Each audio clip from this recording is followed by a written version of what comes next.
Broken dreams.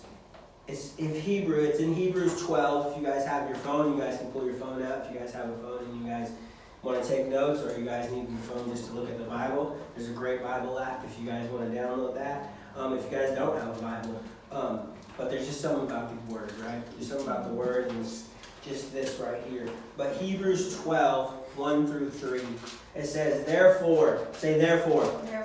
Therefore, since we have so great a cloud of witnesses surrounding us, let us also lay aside every encumbrance. What does that mean? Everything that surrounds us, everything that is around us, and the sin which so easily entangles us. How many know sin can easily grip us, right? Yeah. Fast. It's like bam, sin. Sin easily grips us. It easily gets us. Let us lay aside everything that surrounds us and the sin which so easily entangles us, and let us run. Say run.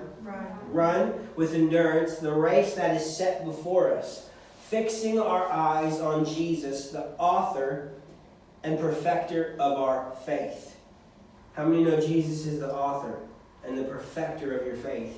What does that mean? He's the author. Well, it means he's the writer. He's the writer of our story. He's the painter of your picture, in a way. He's the person that kind of he puts the pavement down for where you're walking. As long as you lay aside things and stay focused on him. So, fixing our eyes on Jesus, the author and perfecter. He's perfect. Jesus is perfect. He knows all. He is all. He surrounds us in everything he is. He's omnipresent. He's in this building right now. And then the perfecter of faith, who for the joy set before him endured the cross, despising the shame, and has sat down at the right hand of the throne of God. For consider him who has endured such hostility, such pain, by sinners against himself, so that he will not grow weary and lose heart. Fixing our eyes on Jesus, the author and perfecter of our faith. See, today I believe God has brought us here, and God has given us a word, and God has given us a message, because healing will happen. How many know that when you speak the word, or when you read the word, or when you digest the word, or when you just pray, in those times you're having healing happen right there? How many know that? Right? So Simone, if you're going through a hard situation in your life, and you're like, man, I need some kind of pick-me-up. I need some kind of energy. Well, read the word. The word does that for you. It gives you energy just to move through life. It helps us focus. How many have a hard time focusing? That's me, right here. Right here. Focus. How do we focus? Lord, give me this day. This day is going to be great. And that's how I talk to God. God, give me this day. It's going to be a great day. It's going to be an awesome day. And then afterwards, I might get angry at something, and I'm like, darn, Lord, dang, that sucks. But it's going to be a good day. Today, I believe God is going to help us in 3 areas. He's going to help us with our blind eyes. He's going to help us get focused back. He's going to help us with our dead voices. He's going to help us speak out more. How many have a hard time speaking your feelings? Right?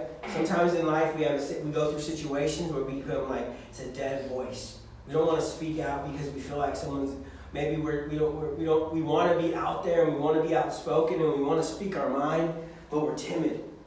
And we're more like, man, I feel like no one's going to listen. And really, I feel like no one cares.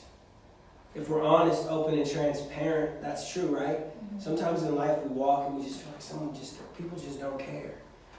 And we feel like, man, we just blind eyes. I just feel like I'm not seeing the future. How many are afraid of the future? No? I am.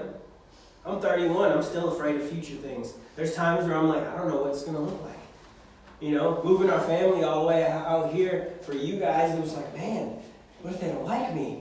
What if I'm way too energetic? What if they're like, whoa, this guy's crazy? Broken dreams.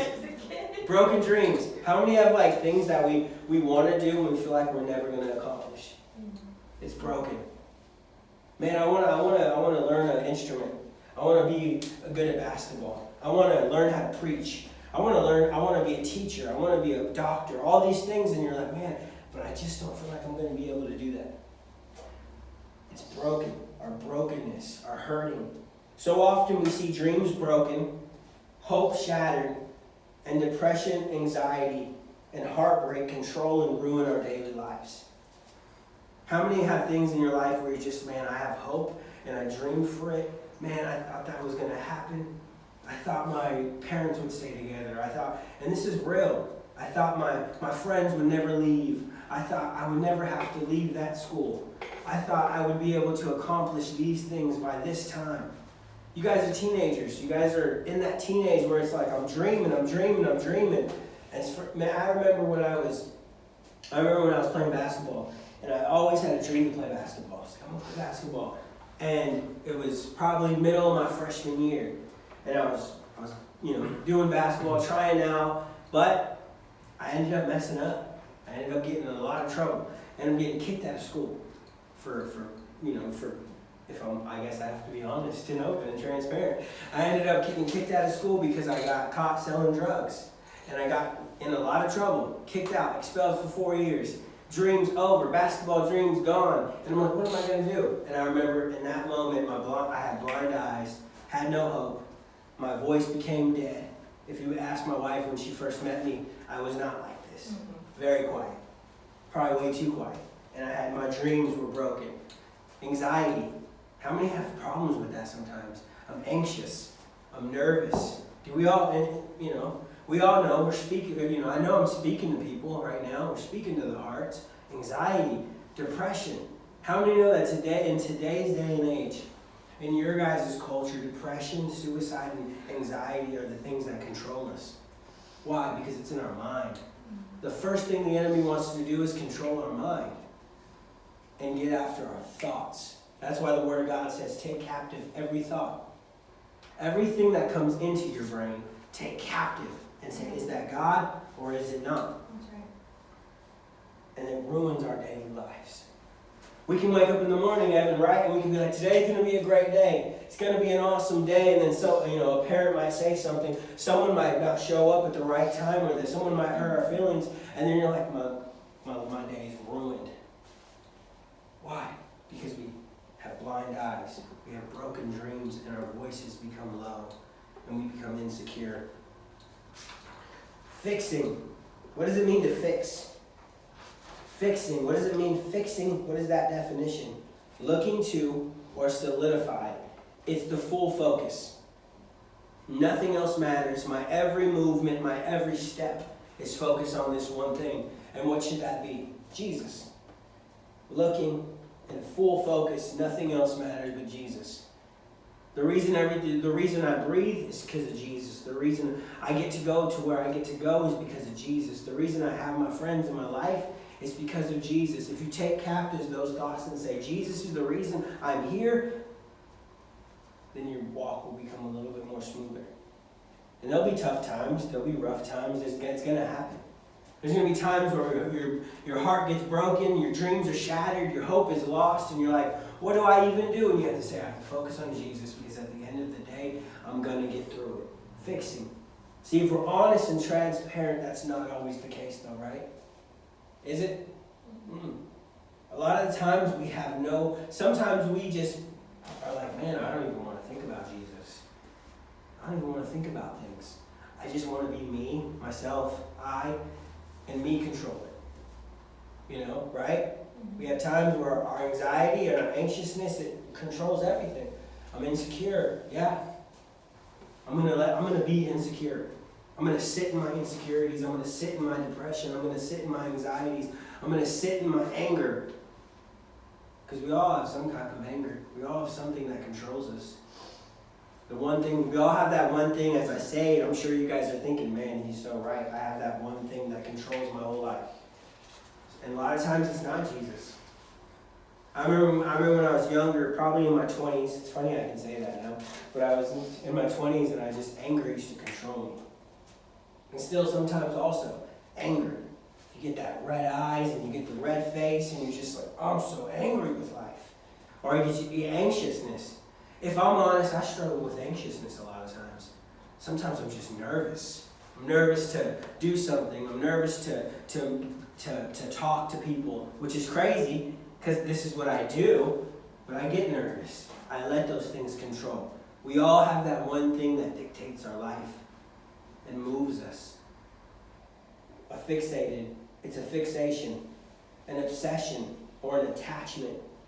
And it's to be single-minded. It's to be fully focused on just one thing. Or one person. Maybe for some of us in here, it's like, man, I have that one guy I find. I'm so fixated on that one dude. Or that one girl, I'm so fixated on her. Right? I'm so fixated on that one person where it's like, if they do not text me and they keep me with that dang red thing, and it says red with the bubble, and that's where they keep me, game over. Like, I'm not even talking to that person. My whole life's ruined. I'm never going to succeed at anything, and this is what's going to happen. Right? It happens. We get fixated. We let people control. We get fixated on what are some type of things? Our fears. Yeah. How many have some fears? Mm-hmm. How many are like, man, I'm afraid of dolls. I'm afraid of dolls. Porcelain dolls. You guys ever want to prank me? Porcelain dolls. What is fears? What are we afraid of? How many are afraid, and this is probably a little bit more deeper, how many are afraid of just being lonely? I don't like being alone. How many are afraid to get hurt? Yeah. How many are afraid to be lost? How many are afraid to be abandoned? How many are afraid to feel like no one cares? Yeah. That's a fear. That's something we focus on. That person's gonna leave me. That person doesn't love me. That person doesn't talk to me. We can be fixated on our pains, the things that control us. Man, I'm never going to do these things. It hurts. We can be fixated on our emotions. How many know we can catch feelings hardcore, right? Mm-hmm. We can be so caught up in our feelings so quick. Mm-hmm. At the end of the day, it's like I'm over this person, and this person, that fly person just walked in the building, and my whole life just changed because that's who I'm going to marry. That's who I love. That's it right there, our emotions. We get so caught up in our feelings, our angers, the things that trigger us, right? Yeah. Our emotions, our anxieties. The Word of God says don't be anxious for anything, but anxiousness controls us. It's what moves us, and then we become stuck. You know when you become anxious, you're really not moving? Did you know that? When you're anxious and you keep thinking in your mind, you're like, I'm gonna die, I'm gonna do this is gonna happen, that person's gonna leave me, I'm not as cute as that person, why'd they pick them, I'm insecure about this, and our feeling, and then all of a sudden we're stuck and we're not moving. Our anxiousness doesn't help us, it just doesn't, in our moving, we're made for movement. We're made for movement. If we're stagnant, what does that mean? If we're stuck in our situation, we're made. God said, let there be light. Light moves, right? There's energy in light. He made the stars move. He made the world moves. He made animals, the animals move. All these things move. We're made for movement. If there's no movement, what happens? We're stuck. We're broken. We're hurt. We all have pains. Maybe we're stuck in our addictions. And we're like, man, I'm only like, 13, 14. No. We have addictions. We have problems. We have focus on things that we don't. Some of us might be, man, I'm addicted to my phone. I'm addicted to this guy. I'm addicted to this girl. I'm addicted to my games. I'm addicted to drugs. Those things, those are real. Did you guys know today, in today's day and age, in your guys' culture, the number one thing that your guys' age group struggles with is either pills, vaping, or just drugs, period. People are doing drugs in middle school. My son's going to be 10 years old. People are doing drugs at 9 and 10 years old. It's a real thing that we have to be aware. We have it. It's our habits. What are we looking at? What are we focused at? Our secret addictions. The things that how many have we don't have to say it right now, but I'm sure if we think about it, we have those things in our mind. Oh, man, I struggle with this. I struggle with gossip. I struggle with hatred towards people. And all that comes down to not trusting Jesus in everything. Our anger, our disabilities. I'm never going to become the doctor that I want to become. I'm never going to become the teacher that I want to become because of where I was born. Who my parents are. What people say to me. And that's false. And it's a lie. If you guys want to become something, become it and follow Jesus. Because you're made for movement. You're made to move in things. Our setbacks. The things that that messed me up. I was supposed to make the team. I was supposed to advance in this and this in school, and I was supposed to do this, but something set us back. Oh, I remember I was supposed to go do this, but my parents forgot about me. My parents don't care. Man, I want to go hang out with these people, but I can't because I want people to come over to my house. I want people to get to know me, but I'm too embarrassed about my situation. That's real. We can be so fixated on our current situation. We can be so focused on our current situation that we ignore any possible good thing that comes towards us. Any possible good thing. What we see and how we see things can determine so much. How we see things and how we speak about things can determine so much of the good and the bad. The good and the bad. I'm going to read you guys Mark 10, 46 through 52. And it says, then they came to Jericho. Everyone say Jericho. Jericho. If you guys notice, we're going through things where we're learning how to with each other. One thing I like to do as a preacher is I like to have movement. And if I'm like, hey, do this, God, I want you guys, hey, if I say do that, do it. Why? Because it's going to teach us how to be in sync with each other. And as Jesus was leaving Jericho and with his disciples, a large crowd, a blind beggar named Bartimaeus, the son of Timaeus, was sitting by the road. A blind beggar named Bartimaeus was sitting. What does it mean to sit? It means he was stuck. Could you imagine Bartimaeus probably was walking down that road one time? And he was walking down that road one time. And all of a sudden he got stuck because he's blind and no one cares. He can't see where he's going anyways, right? He was walking down the road and there had to be a time where he was stuck and he said, I'm just going to chill right here. I'm not going to move. And all of a sudden he goes, when he heard that it was Jesus coming, he heard that Jesus was here. He heard Jesus was in town. He heard that Jesus was actually in the area. Jesus. Because how many know at the end of the day, back in that time, Jesus was straight famous. Like Jesus was something special. Jesus was walking around the world like spitting in people's eyes and healing them.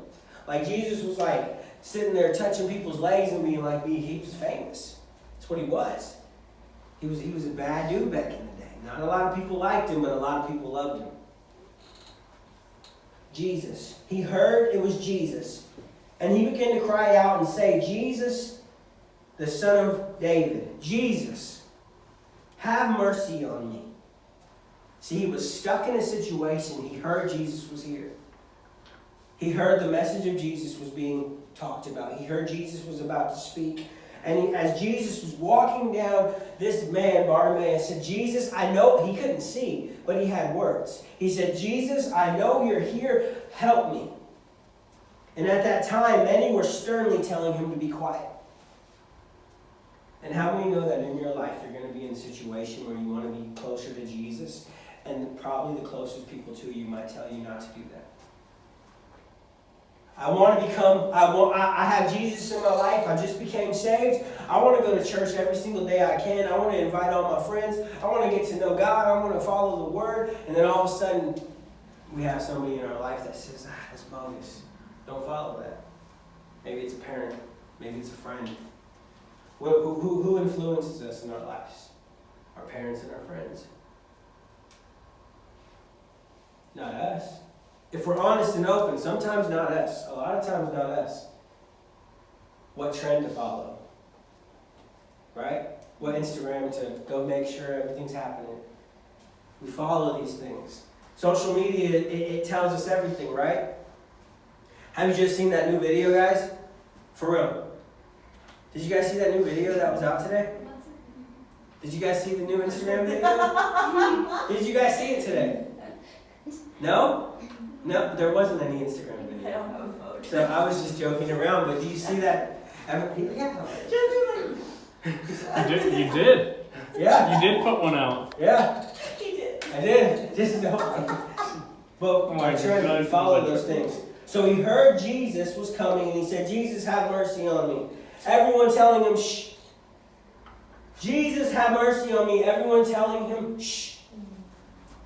How many people in your life tell you to be quiet when you're talking about something about Jesus? What makes us so afraid? The influence. Yeah, Pastor John, invite night sounds amazing. I'm going to invite people, and then all of a sudden you get to school and you're like, I'm going to invite this, I'm going to do it. Pastor John, he's going to be so happy. He's probably going to do something crazy if I invite all these people. And they're like, hey, dude, like, you. What stops us? Fear. What is fear? Fear is just false evidence appearing real.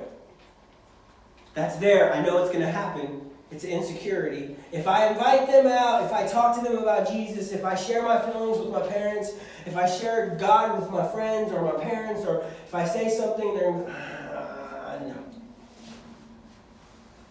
Yeah, maybe. But he didn't listen to them.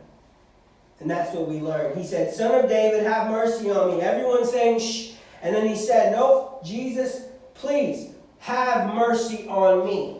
I need your help. How many in here have that one addiction, that one problem, that one thing that influences us, that you're like, I want to let it go. I want Jesus to help me, but what stops me is my mind, my friends, my family, my mentors, my coaches, my counselors, my own self. What stops us is because we're fearful of what's going to happen, and all we have to do is say, Jesus, help me. Simple. Did he sit down and say, Jesus, Lord, this is going to happen, please help me? No, he said, Jesus, help me. Why? Because we have to learn, and this is something you guys are going to learn, is we have to learn that Jesus is Jesus. You just go to Jesus. If you have a problem, Jesus, help me.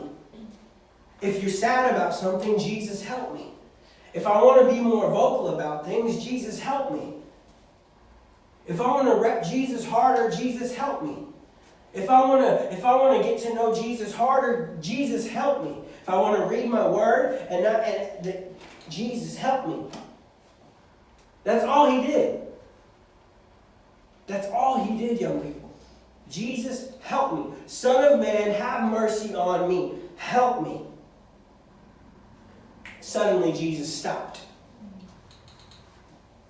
Could you imagine how loud he had to yell? Because we see in the beginning, he said it was a large crowd.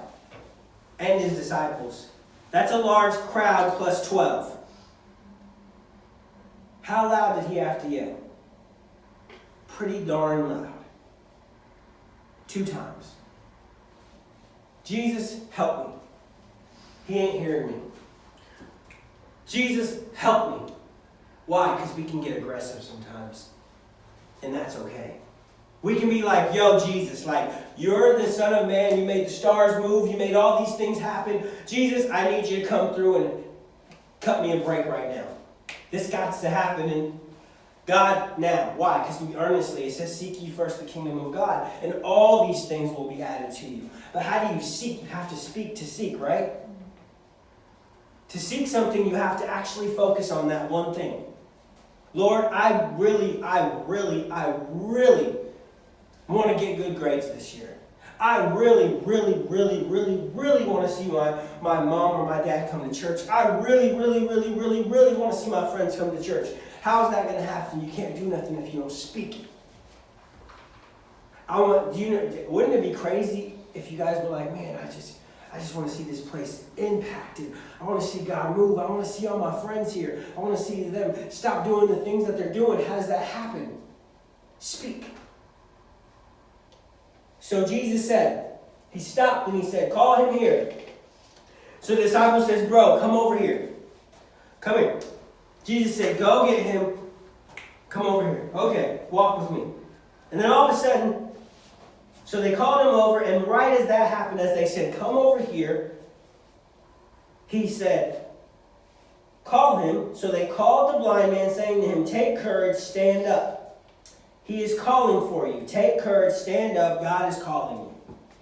Take courage. That's what I'm telling you. Take courage, stand up. God is for you. God is here for you. So they said, take courage, stand up. He is calling for you. So throwing aside his cloak, throwing aside the thing that he was holding on to.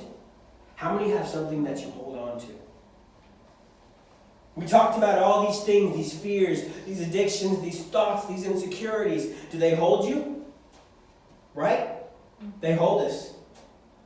Man, I got some insecurities and I really want to stand out more, but I'm just so insecure. Man, I want to speak about my faith more. Man, I just want to be happy more and I want to talk about the issues that are going on in my life. But I'm so fearful that if I say something that's going to make them mad, or if I say something that's going to hurt their feelings, or if I say that they're hurting my feelings, they're going to get more mad at me. And then all of a sudden we're stuck. And he easily could have done it, but he didn't do it. Bartimaeus said, I'm throwing aside that one thing that so easily entangles me. I'm throwing aside my fear.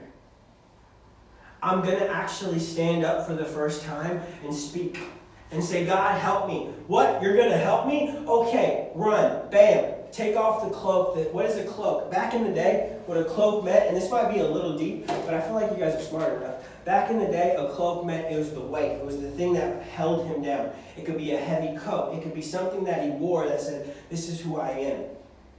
The cloak is what made him. You guys have something in your life that makes you, that determines your steps? We all do. Throwing aside his cloak, he jumped and he came to Jesus, answering him. And Jesus said, what do you want me to do for you? Isn't that so simple? Jesus, help me.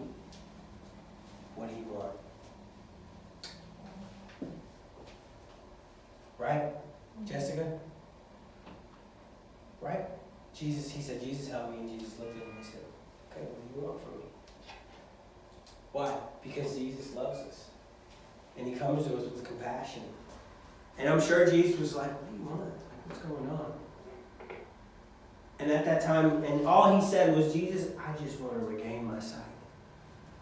I just want to speak. I just want to see. I just want to have vision. I just want to have a life. I just want to be loved. I just want to be cared about. I need help. And at that moment, Jesus said, I just want to regain my sight. And Jesus said to him, go, your faith has made you well. The most simplest thing in the world. That's how easy it is to talk to God. That's how easy it is to trust God. Jesus, help. What do you need? I want to see. There you go. Isn't it crazy the faith that he had in that? It's a journey, it's a process, and that's what you guys have to understand. You guys are young, and you have so much life ahead of you that it's a journey and a process to what? Speak to God. God, help me. Because each and every one of you are a perfect piece to the puzzle. You want to see lives changed, it's going to be not through me, it's going to be through you. Right? You guys, it says your eye, in Matthew 6, 22 through 23, it says your eye is like a lamp that provides light for your body. When your eye is healthy, your whole body is filled with light.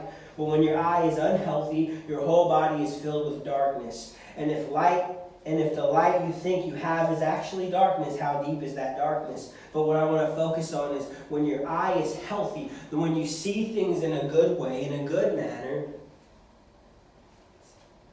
it's healthy. It's light. It's like, man, this is amazing. This journey is great. But when you see things in a place, in a perspective that says, this sucks, can we get like slight music on? And yeah, right there, light music. And then we say, this sucks. I'm never going to succeed. How many speak negativity over yourselves? We do. Man, I want to try out for that, but it's not going to work because I'm not good enough. Man, I kind of want to talk to my parents about God, but I feel like they're just going to be like, get out the room. Or I want to tell people, I want to speak out more about my faith, and I want to get to know people. I want to get to know people that I see all the time, and I want to make friends. How do I do that? God, help me. Okay, well, this is it. I guarantee some of you in here, in one point in your life, you're like, man, I love going to church and I think it's great, but I just feel like I just want more people there. I just want more friends. I just want more people. Well, look how God answered that prayer. It takes a long time to trust. And for a lot of you in here, you're like, dude, we just had all of you, Pastor. And we didn't, and we started to trust. And all of a sudden it was broken, right? And all of a sudden you're lonely. And all of a sudden you're abandoned. And those fears settle in. And those dreams are broken. Man, I really want to get to know Pastor Jonathan and Nicole, and I don't know, he's kind of crazy. She's really cool, but he's just like a little much sometimes. And it's like, no, why? Do you know that God orchestrates everything? He moves. There's movement. Movement has to happen, right? It took for us to start a car, to get here, to answer the call, to come here, to love you guys. Why? Because that's what we're here for. To help you succeed in life. To help you become who you want to become. To help the dreams that you have actually happen. To help the calling on your life actually be fulfilled. Not because of me, but because we're here moving together and activating faith. Activating something. That's what legacy is. God help. You want to leave a really good legacy on your life as you ask Jesus for help a lot.